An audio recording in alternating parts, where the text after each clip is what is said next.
Muy buenos días, mis queridos hermanos. Dios les bendiga ricamente. Estamos otra vez a través de este medio. Yo sé que ha pasado varios días, pero en este tiempo de verano las cosas, los horarios cambian mucho. No solamente para mí, toda la iglesia ha cambiado. Vamos a tratar de hacer algunos videos los próximos semanas. Les advierto que yo estoy saliendo de viaje en este verano por lo menos un mes.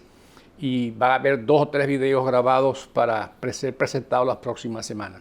Yo espero que sean de bendición, como siempre oramos, como siempre lo pedimos, y que, el Señor se glorifique en todas las cosas que queremos hacer para su honra y su gloria.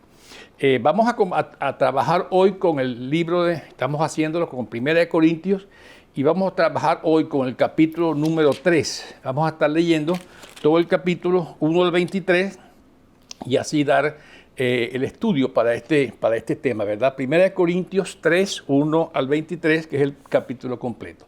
Dice así la palabra del Señor. Yo, hermanos, no pude dirigirme a ustedes como a espirituales, sino como a inmaduros, apenas niños en Cristo. Les di leche porque no podían asimilar alimento sólido, ni pueden todavía, pues aún son inmaduros. Mientras hay entre ustedes celos y contiendas, ¿no serán inmaduros? ¿Acaso no se han comportado según criterios meramente humanos? Cuando uno afirma, yo sigo a Pablo, y otro, yo sigo a Apolo, no es porque están actuando con criterios humanos.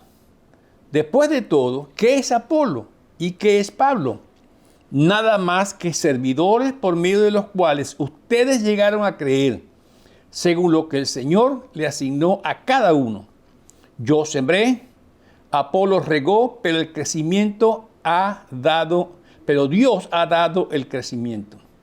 Así que no cuenta ni el que siembra ni el que riega, sino solo Dios, quien es el que hace crecer. El que siembra y el que riega está en el mismo nivel, aunque cada uno será recompensado según su propio trabajo. En efecto, nosotros somos colaboradores al servicio de Dios, y ustedes son el campo de cultivo de Dios, según el edificio de Dios. Según la gracia que Dios me ha dado, yo, como maestro constructor, eché los cimientos y otros construyen sobre ellos. Pero cada uno tenga cuidado de cómo construye, porque nadie puede poner un fundamento diferente al que ya está puesto, que es Jesucristo. Si alguno construye sobre este fundamento, ya sea con oro, plata y piedras preciosas, o con madera, heno y paja, su obra se mostrará tal cual es, pues el día del juicio la dejará al descubierto. El fuego la dará a conocer y pondrá a prueba la calidad del trabajo de cada uno. Si lo que alguien ha construido permanece, se recibirá su recompensa, pero si su obra es consumida por las llamas, él sufrirá pérdida, será salvo, pero como quien se pasa por el fuego. ¿No saben que ustedes son templo de Dios y que el Espíritu de Dios habita en ustedes? Si alguno destruye el templo de Dios, él mismo será destruido por Dios, porque el templo de Dios es sagrado y ustedes son su templo. Que nadie os engañe. Si alguno de ustedes se cree sabio según las normas de esta época, háganse ignorantes, porque para así llegar a ser sabio. Porque a los ojos de Dios, la sabiduría de este mundo es locura. Como está escrito, Él atrapa a los sabios en su propia astucia. Y también dice, el Señor conoce los pensamientos de los sabios y sabe que son absurdos. Por lo tanto, que nadie base su orgullo en el hombre. Al fin y al cabo, todo es de ustedes, ya sea Pablo o Apolos o Cefas o el universo o la vida o la muerte o lo presente o lo porvenir. Todo es de ustedes y ustedes son de Cristo y Cristo de Dios. Así dice la palabra del Señor. Vamos a orar. Padre, qué bueno poder estar en tu palabra. pararnos en ella, Señor, y disfrutar la enseñanza que tú tienes para nosotros el día de hoy. Padre, qué bueno es poder ver cómo el apóstol caminaba mano a mano con esa iglesia de Corintio, con todas sus dificultades, con todas sus diferencias, pero él sabía que Dios tenía un propósito para estas cosas. Y así caminaba, y los reprendía y los corregía, pero tú, Señor, eras glorificado. Gracias por este tiempo. Permítenos caminar en esta enseñanza por esta lección y que tu nombre sea glorificado en todo. Te pido por cada hermano o hermana que está viendo este video, que tú, Señor, le edifiques según tu santa voluntad y por tu Espíritu Santo le abres sus corazones. Señor, te damos muchas gracias. En el nombre de Cristo Jesús. Amén y amén. Bueno, aquí vemos otra vez a Pablo haciendo su trabajo fuerte con esta iglesia, ¿verdad? Ahora está presentando algo que algunos han llamado la sabiduría piadosa como esa clave para crecer en la fe. Es la clave. Y eso viene hablando desde atrás, desde el capítulo 2, los versos 6 al 16, trae ese tema de la sabiduría piadosa. Pero ahora va a compartir o a comparar a los cristianos, a aquellos que tienen al Espíritu Santo, y va a comparar con los no cristianos, con aquellos que no tienen al Espíritu Santo, y habla de la clave o dos claves para todo esto. Los que están siendo controlados, los cristianos que están siendo controlados por el Espíritu, también los comparan con aquellos cristianos también, pero que no están siendo controlados por el Espíritu Santo. Y aquí la diferencia, por eso habla del cristiano inmaduro, que es la palabra que ahí le da, ¿verdad? A esos segundos, Pablo los describe no solo como inmaduros, sino que les está diciendo, ustedes son divisionistas o facciosos. Y esa situación se convierte como en una burla para el Evangelio. Lo está diciendo desde allá, desde el capítulo 1, versos 18 en adelante. Y no reconocen esa igualdad fundamental de todo creyente cuando se valora según los atributos y carácter de Dios. ¿Cuál es el problema que está pasando? Los corintios estaban creyendo unos mejores que los otros. Y Pablo está atacando ese punto, porque se están valorando con atributos humanos otra vez y no bajo los atributos y carácter de Dios. Pablo usa este ejemplo para mostrar esa igualdad entre los cristianos. Y primero usa el ejemplo de los agricultores, ahí los versos 5 a 9, ¿verdad? Luego también usa el tema de los obreros de la construcción y concluye, todos son valiosos, unos tanto como otros son valiosos porque todos son parte de la construcción de Dios. Interesantísimo el tema que está manejando Pablo aquí. Y lo vamos a ver de diferentes maneras. Por eso hace casi una repetición en esos versos finales que vamos a estar leyendo, donde él muestra que todos los creyentes tienen acceso a todas las bendiciones de Dios. Dios no es exclusivo con algunos sí, con otros no, ¿verdad? Por lo tanto, en base a estas cosas, Pablo dice, no puede haber rivalidad, no puede haber diferencias, son innecesarias y las rivalidades y las diferencias están completamente fuera de todo lugar. Por eso usa esa palabra, yo diría peyorativa, insultante, como inmaduro, ¿verdad? Porque en ambos casos, tanto al principio que estábamos leyendo como el capítulo anterior, tanto la Reina King James en inglés como la Reina Valera en español traducen ese mismo término inmaduro como carnal o de la carne o dominado por la naturaleza pecadora. Y se manifiesta, Pablo claramente lo dice, ese tipo de naturaleza carnal o inmadura se manifiesta en celos, en contiendas, en disensiones. Los espirituales, en cambio, dice, no solo tienen al Espíritu Santo, pero ese Espíritu está en control completo de esas emociones o la vida de esos cristianos. La diferencia entonces entre un cristiano inmaduro y un cristiano espiritual o maduro es el Espíritu Santo. En ambos está el Espíritu Santo, pero en uno está en pleno control de sus facultades. Pablo ya ha ministrado con esta gente por más de 3 años y esperaba de esta gente una conducta bastante mejor a estas alturas de su crecimiento, ¿verdad? Pero, repito, después de 3 años de ministerio, estos altercados, estas diferencias que están teniendo, Pablo las reconoce como son inexcusables, no tienen cabida entre nosotros. Ser inmaduro es como ser una persona adulta actuando o haciendo actuaciones como si fuera un niño, ¿verdad? Y aquí Pablo les está corrigiendo fuertemente esa situación. Por eso los compara con esos de comer de la comida de bebé, no comen carne. ¿Por qué? Pues claramente dice, están actuando por los criterios humanos, criterios de este mundo, actuando como no regenerados, según los criterios humanos. Y aquí lo dice claramente en ese verso 3, ¿verdad? Pues aún sois inmaduros, mientras hay entre ustedes celos y contiendas, ¿no serán inmaduros? ¿Acaso no se han comportado según criterios meramente humanos?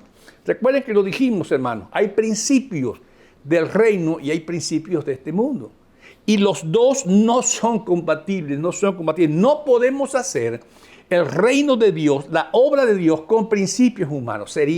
Sencillamente no sería. Es un desastre completo. Por eso, en el verso 4 nos recuerda ese problema, ¿verdad? Y lo dice claramente, están pensando como humanos ustedes. Cuando uno afirma, yo soy de Pablo, otro dice, yo soy de Apolo, no es porque están actuando con criterios humanos. Las divisiones es por medirnos con los criterios del mundo, no con los criterios de Dios. Y esto debe quedar muy claro entre nosotros para hacerlo accesible y que se pueda aprender. Por eso presentan estos problemas los corintios. ¿Cuál es? No solo el problema de la conducta, la cual ya es bastante intolerable. Y él dice, si ustedes vivieran mirando la cruz de Cristo, fuera distinto como estuvieran actuando. Pero no lo están haciendo, sino que ahora también lo pasan por alto el hecho de... la segunda parte habla ahora de los dirigentes. No solo divisiones entre ustedes, sino que ahora también divisiones con los dirigentes. Y por eso nombra a Pablo, a Apolo, y más adelante habla de Cefas también, ¿verdad? Ahora también tienen problemas con los dirigentes. Y estos dirigentes son siervos que hacen sencillamente... desempeñan un papel relativamente iguales. Por eso dice Pablo, uno ciega, otro siembra, pero al fin el crecimiento es de Dios. Por eso son iguales. Y por supuesto, Pablo reconoce que estos dirigentes, tanto él mismo como Apolo, como Cefas, son insignificantes si se les compara con la obra de Dios por su iglesia. ¿Qué dirigente podría tomarse la prerrogativa de decir, yo hago esto por mí? Es Dios quien está haciendo la obra. Por eso en la agricultura dice, uno siembra, otro ciega, pero ¿quién produce el crecimiento? Y cualquier agricultor podría reconocerlo, ¿verdad? Que el trabajo de sembrar puede ser muy hermoso, pero si Dios no obra a través de la naturaleza para que esa semilla crezca, sencillamente está todo perdido. Por eso hace esos énfasis tan importantes. Es la obra de Dios la valiosa. Jamás es la obra de un crecimiento, de un dirigente, es valiosa. Por eso afirma que ese espíritu divisivo implica aún esa adhesión, no solamente división entre ellos, como ya lo dije, sino ahora también división que involucra a los dirigentes. Y ha llevado, digamos, a estos dirigentes que él me predicó a mí, aquel me predicó a mí, yo soy de uno, soy del otro. Por eso sigue diciendo más adelante y compara a ese grupo, a ese cuerpo y a sus dirigentes con los labradores que labran la tierra. Y por supuesto ya dije que cualquier labrador se da cuenta que el trabajo de sembrar y el de cegar tiene de por sí que depender del crecimiento sobrenatural, diría yo, de la semilla en la tierra. Y eso solo lo puede dar Dios. Es un trabajo mínimo para que la cosecha sea fructífera. El trabajo es de Dios en comparación. Puede venir una inundación, puede venir un fuego, puede venir animales y se llevan la semilla, cualquier cosa. Es Dios quien hace la obra de hacer crecer, de hacerla fructífera. Por supuesto, es la mano de Dios la que hace esto. En algunos casos, algunos dirían también la mano de los dioses si no creen en el único Dios, ¿verdad? Por eso, el trabajo de Dios es a través de sus siervos. Y por eso dice que hay diversidad de funciones. Todos los líderes, dice Pablo claramente en el verso 7, en el verso 8, tienen un propósito o una causa común. Son una sola cosa. ¿Y cuál es esa causa común? Hacer crecer la iglesia. Hacer crecer la iglesia. En el verso 9 también lo dice. No es Pablo, no es Apolo, somos iguales ante Dios. No somos más que Dios, es Dios quien hace la obra. Somos colaboradores al servicio y, por supuesto, colaboradores al mismo nivel, nunca superior a lo que Dios ha hecho. Por eso enfatiza en ese versículo 9, enfatiza esa prioridad. En efecto, nosotros somos colaboradores al servicio de Dios y ustedes son el campo de cultivo de Dios, son el edificio de Dios. Somos colaboradores. Dios es el dueño, aún de los colaboradores y de ese campo, del edificio. Dios es el dueño de todo.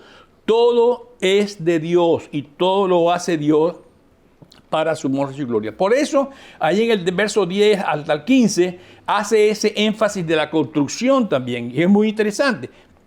Se destaca otra vez la soberanía de Dios. En el verso 10 dice, según la gracia que Dios me ha dado. ¿Quién se la dio? Dios. Es la gracia de Dios. Según la gracia que Dios me ha dado, yo como maestro constructor eché los cimientos y otros construyeron sobre ellos. Pero cada uno tenga cuidado de cómo construye. La base es una, Cristo Jesús. La base la puso Dios, Cristo Jesús. Yo soy un colaborador igual que ustedes para desarrollar a eso. Y hay dos formas de construirlo, dice en ese versículo que estamos leyendo, 10, 11 y 12, ¿verdad? Dos formas de construir, con oro, plata, piedras preciosas o materiales muy valiosos que no se queman tan fácilmente. El segundo grupo de materiales es madera, heno, paja, fáciles de encontrar y fáciles también de quemar con rapidez. Pablo era bastante inteligente en todas estas cosas y así esos énfasis tan claros. Nadie podía dejar de verlos. Recuerden, los primeros materiales eran usados en aquel tiempo para construir templos más que todo. Y los segundos para construir casas. Por eso Pablo le dice, ustedes son los constructores del templo. Y habla entonces de que viene ese día del juicio final donde se va a definir cada quien qué fue lo que hizo. Y dice que como el fuego.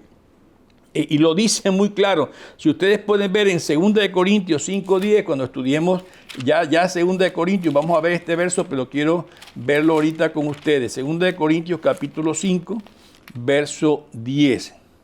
Aquí lo tengo, ¿verdad?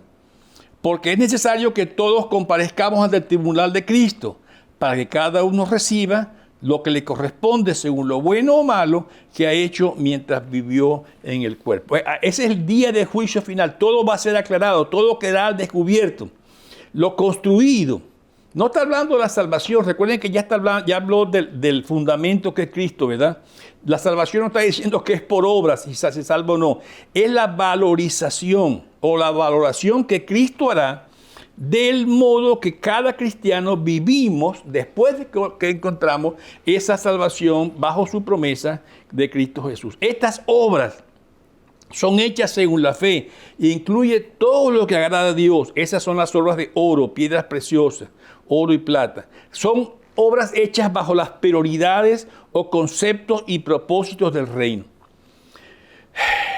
No dice qué tipo de recompensas vamos a tener. En algunas partes hablan de la alabanza de Dios. Lo leímos o lo vamos a leer cuando leamos al 4:5, la alabanza de Dios. Pero son como las palabras del dueño o del dueño de la obra a ese administrador fiel que ha hecho una buena obra. Si quieren leer más sobre ese tema, pueden buscar en Mateo 25, 21-23. Repito, Mateo 25, 21-23. Hay un pasaje también en Apocalipsis 14, 13. Repito, Apocalipsis 14, 13, donde dice que las buenas obras los seguirán, aún en la eternidad.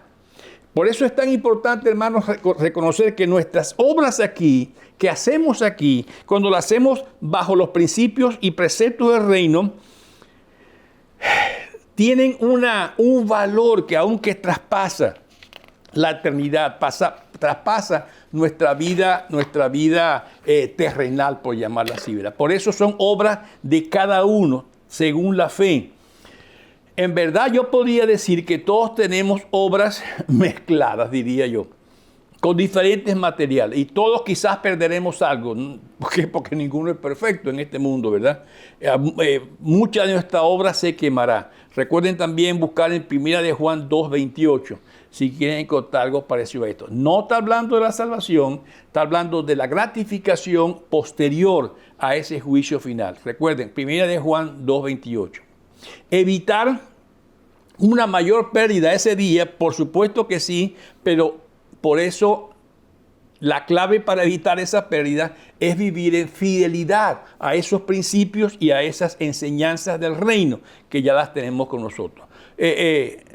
Lo que yo hago tiene valor eterno, como ya dije en Apocalipsis que acabo de citar, ¿verdad? Salvos por fuego, como a través del fuego, ¿verdad? Como casi por los pelos, huyendo de una casa completamente ardiente. Esa es la idea, son salvos como por fuego, como huyendo ya en lo último. Pero la iglesia, el énfasis que hace Pablo, especialmente los versos que siguen, 16 y 17, está hablando de que no es un edificio cualquiera, aunque lo comparó con la agricultura, aunque lo comparó con una construcción, no es un edificio cualquiera. Por eso en esos versos 16 y 17 lo narra de esa manera. Y lo leo para ustedes. ¿No saben que ustedes son templos de Dios y que el Espíritu de Dios habita en ustedes?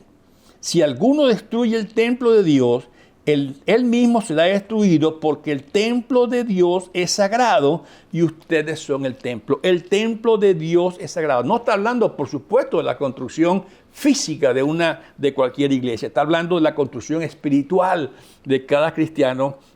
Por eso dice claramente, ustedes son ese templo sagrado. Por eso los creyentes son ese lugar donde mora el Espíritu Santo en cada uno. Todos somos parte de ese templo que Dios está construyendo. Y por supuesto, la amenaza que hace contra aquellos que intentan destruirlo es una amenaza severa. No está jugando con esto Pablo. Si alguno destruye el templo de Dios, él mismo será destruido por Dios, porque el templo de Dios es sagrado. Y está hablando de aquellas personas que causando divisiones, causando contiendas, tratan o molestan o impiden el crecimiento de la iglesia.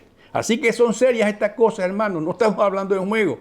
Es una cosa seria que Pablo está diciendo. Por eso de ahí del 18 dice, Pablo está llamando a desterrar, a sacar las divisiones de entre nosotros.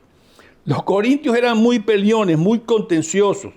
Y dice, se engañan ustedes mismos, se creen más sabios, pero sabios, otra vez trata el tema Pablo, según las normas humanas. Recuerden, ya lo dijimos, el reino de Dios y el reino de la humanidad. Principios completamente distintos, y no podemos construir el templo santo de Dios con principios humanos, con principios mundanos.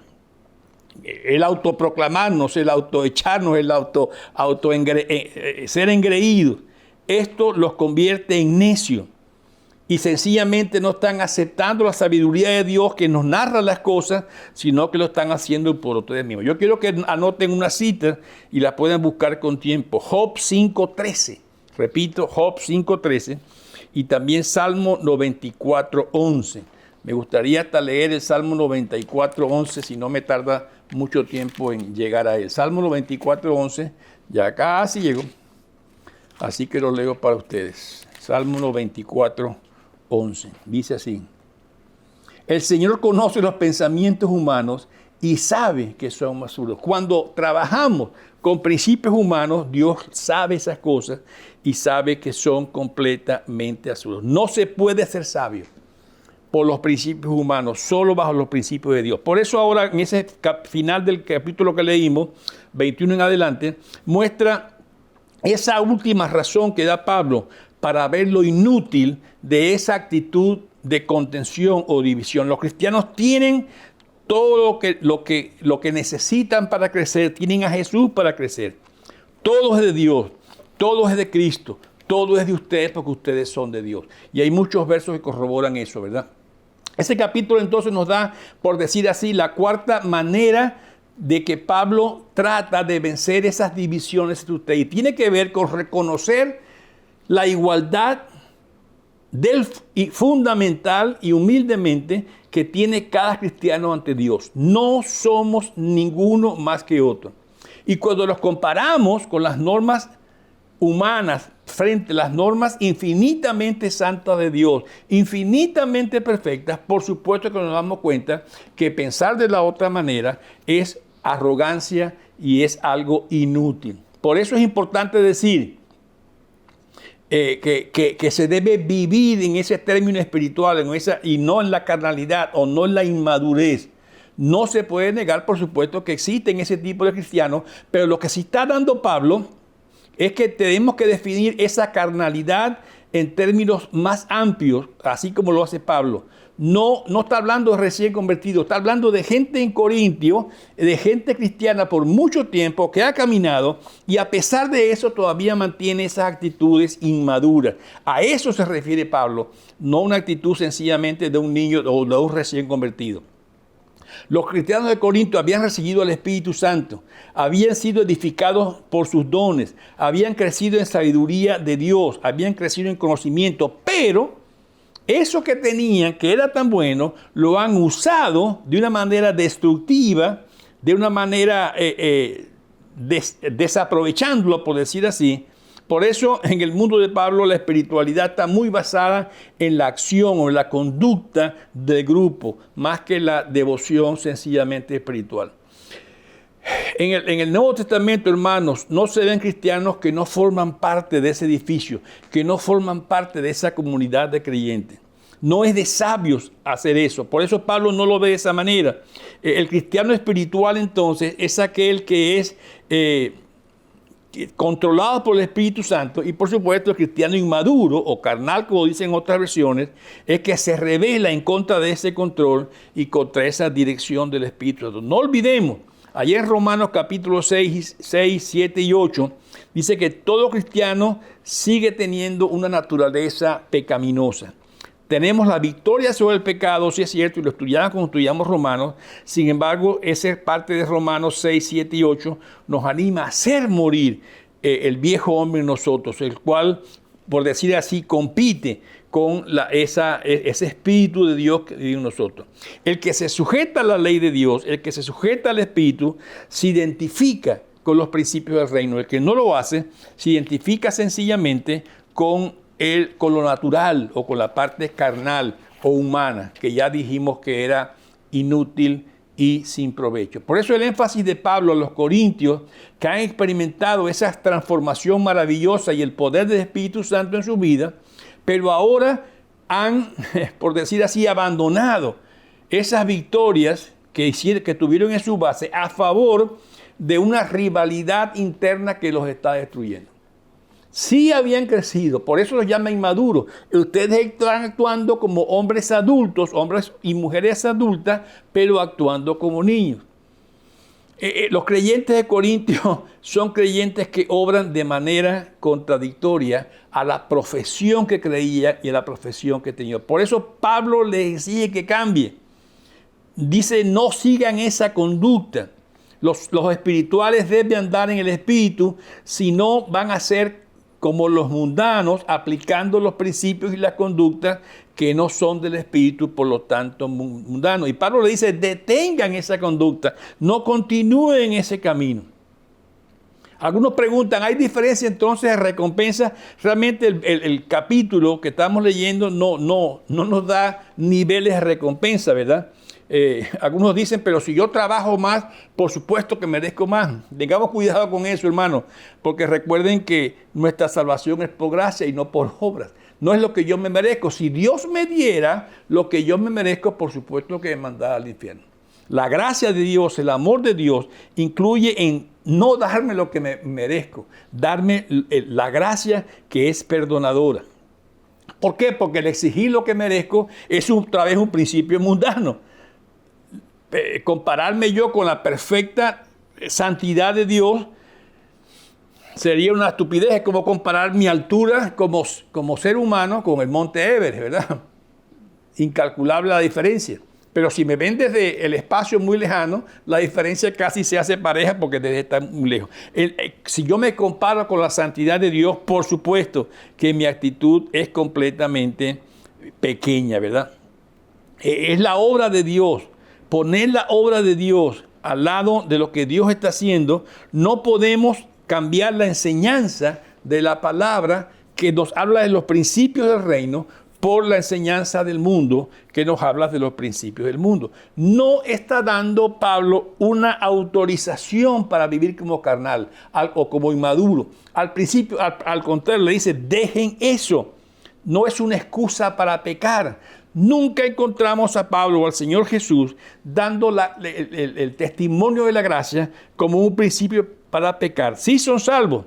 Eso es lo que enseña la palabra, así como por fuego, pero nos manda y nos insta a salir de eso. Toda división no es un principio del reino. Inclusive, más atrás, en 1 de Juan capítulo 1, verso 2:19, nos hace también una advertencia un poquito inquietante. Repito, lean conmigo 1 de Juan 2:19. Voy a buscarlo aquí para leérselo yo mismo. 1 de Juan 2:19. Aún salieron de entre nosotros. En realidad no eran de los nuestros. Si lo hubieran sido, se habrían quedado con nosotros. Su salida sirvió para comprobar que ninguno de ellos era de los nuestros. Puede ser. En el cielo quizás llevaremos sorpresas. Leí 1 de Juan 2:19, lo puedes repetir. Cuidado con las divisiones. Cuidado con las divisiones porque son tan graves que aparentemente podría dar una clara señal de que ni siquiera somos cristianos. Por eso es destruir. Ese tiene que ver con empujar a un delito, ¿verdad? No se puede destruir el templo de Dios. Quienes tratan de acabar el sagrado proyecto de Dios sufrirán la persecución y la sentencia de Dios. No tomar el proyecto de Dios en serio es tratar de destruirlo. La iglesia se destruye cuando le aplicamos a la iglesia sabiduría humana, porque el proyecto de Dios, recuerden que es espiritual. Por eso habla una y otra vez que deben perseverar aún a la crítica. Pablo lo hacía con lo que criticaba, ¿verdad? Porque Dios va a seguir obrando. No debemos de pelear, lo dice muy claramente Pablo en este pasaje. Todos somos capaces de recibir y de alcanzar todas las bendiciones de Dios. Dios juzga formal y finalmente. Todo va a quedar en manos de Dios. Él es quien va a juzgar nuestras intenciones y nuestros deseos. Por eso, la mayor motivación para la vida cristiana, sin duda, que es esa gratitud a Dios. Como ya hablé de la doctrina de la gracia, que es, no la merecemos, no nos la ganamos, nos es dada. Sin duda que todos somos amigos de aquellos que nos hacen un gran favor. ¿Y qué mayor favor de Dios que recibir su salvación y su gracia? Por eso el trabajo en el Señor, la mayor motivación para la vida cristiana no es que me gano, sino porque ya me gané. ¿Se está dando cuenta la diferencia? No es que me gano al final, es que ya lo recibí, la mayor bendición de Dios, que es la salvación. Ahora con agradecimiento yo puedo ir a Él y servirle de todo corazón. Cristo murió por mí, no necesito nada más. Romanos 6:1. Repito, Romanos 6:1. Por eso hablamos siempre de la doctrina de la gracia, que es la gran división. Por eso mucha gente no acepta la doctrina de la gracia, que no es por obras. Yo sé que es difícil de entender. No me puedo ganar la salvación. Sencillamente no me la puedo ganar. La recibo como un don o un regalo de Dios. Dios no nos da lo que merecemos. Gracias a Dios que no nos da lo que merecemos. Él nos da lo que es su regalo, que es la salvación. Por eso el Evangelio son buenas nuevas. Donde yo no podía hacer nada porque estaba muerto en mis delitos y pecados, Cristo vino a darme vida, a abrirme los ojos para ver ese regalo tan grande. Y ahora sí, viéndolo, no solamente lo recibo, lo acepto, lo creo, sino que ahora camino en Él. No por mis obras, no por la recompensa, sino en agradecimiento a lo que le he hecho. Dios por eso desea una iglesia, no solo en cantidad, sino también en calidad. Y en ese proceso, obedecer es la clave. Obedecer es la clave. Lo demás es añadidura. Dios puede darme o quitarme. La recompensa que yo pueda recibir es algo añadido, porque ya en Dios ganamos todo. Por eso al final dice, todo es suyo, todo es de Dios, todo es de ustedes. Ustedes son de Cristo, ustedes son de Dios. Hermanos, es muy claro lo que Pablo dice aquí sobre este tema. Cualquier división es estar siguiendo los caminos humanos. Debemos pensarlo muy bien cuando tenemos esta actitud. Y estoy hablando de nosotros mismos, no estoy hablando de otros, ¿verdad?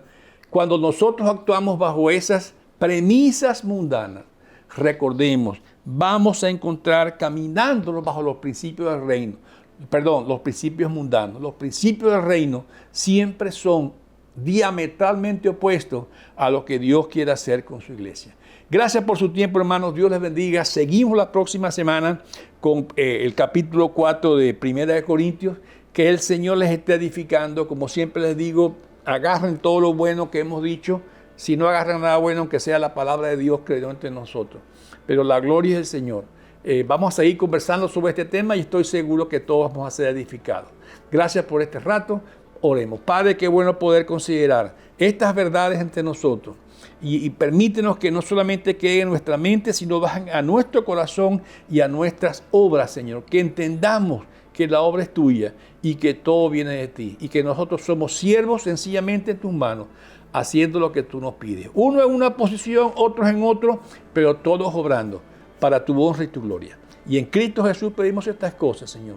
Amén, amén. Gracias, hermanos. Hasta la próxima.